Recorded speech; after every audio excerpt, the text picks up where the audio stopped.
nagmula sa paaralang elementarya ng Tubigan. Memorias de un Estudyante de Manila.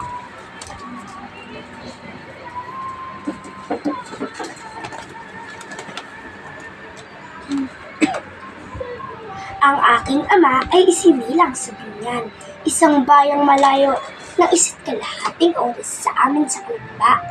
Doon ako ipinadala upang ipagpatuloy ang pag-aaral ng wikang Latin. Narating namin ang Binyan at tumuloy sa bahay ng aking tiyahin kung saan ako namalagi nang magsimulang ilantad ang buwan ang kanyang sarili. Kasama ang apo ng aking tiyahin na si Leonardo, nilipot namin ang buong bayan na sa aking pananaw ay napakalaki at napakayaman. Ngunit may kapangitan at kadugitan. Ipinakilala ko ng aking kuya Pasiano sa isang lalaking nagangalang Justiniano Aquino Cruz na siyang aking magiging guro. Siya ay matangkad, balingkinitan, may kahabaan na leeg, matangos ang ilong at bahagyang nakaliyata ang katawan. Palagi siyang nakasuot ng damit na iyari sinamay na rika ng mahuhusing na kamay ng mga Batanggenyo. Marunong ka bang magkastilo? Kaunti lang, Senyor.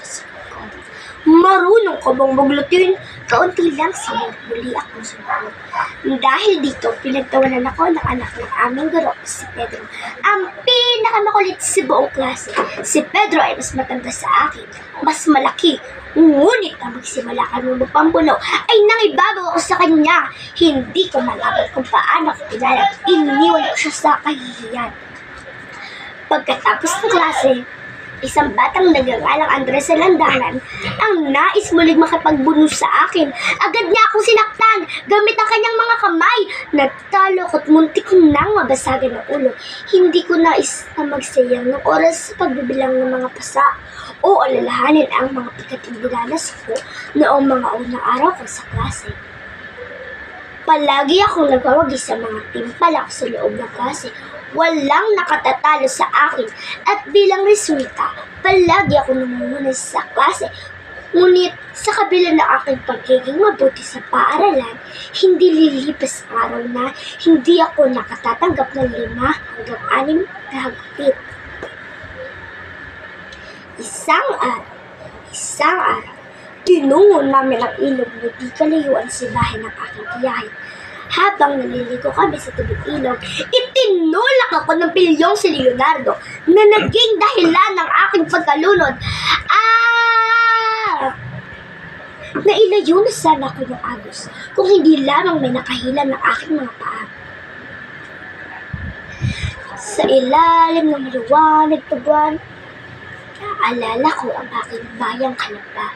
Ako ay napapala tuwing aking naaalala ang aking pinakamamahal na ama, ang aking iniidolong ina, at mapagbigay ng mga kapatid. Mahal ko ang Kalamba, kahit pa hindi ito sinulad ng Latan. Nagsisimba ako tuwing alas 4 ng umaga kung sakaling ng misa. Paminsan naman ay nag-aaral muna ako saka ako sumisimba. Mula sa simbahan ay dumidiretso ako sa parke upang maghanap at mamitas ng mapolo. Saka ako mag-aagahan na kadalasan ng isang platong kanin at 2 tuyo. Pagkatapos ng agahan, saka ako pumapasok sa eskwelahan. Nung natatapos ito ng 10 ng umaga, agad akong uuwi. Kung maliwanag, bumabalik ako sa paaralan pagsapit ang 2 ng hapon at lumalabas ng 5. Nakikipaglaro ako sa aking mabuting pinsan bago tuluyang umuwi ng bahay.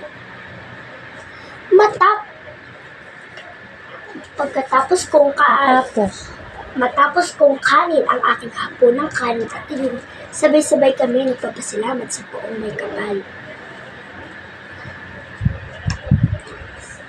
Kung maliwanag ang buwan, nagyayakad ang aking mga pinsan kasama ang iba pang mga bata na maglaro sa lansangan. Isang araw, nakatanggap ako ng telegrama mula sa aking kapatid sa Saturnina. tungkol sa pagdating ng vapor talim na susundo sa akin pabalik ng kalamba. Alam kong hindi na ako makababalik kung kaya't dalasan ang aking pagdalaw sa kapilya ng Nuestra Señora de la Paz para manalangin. Upang manalangin.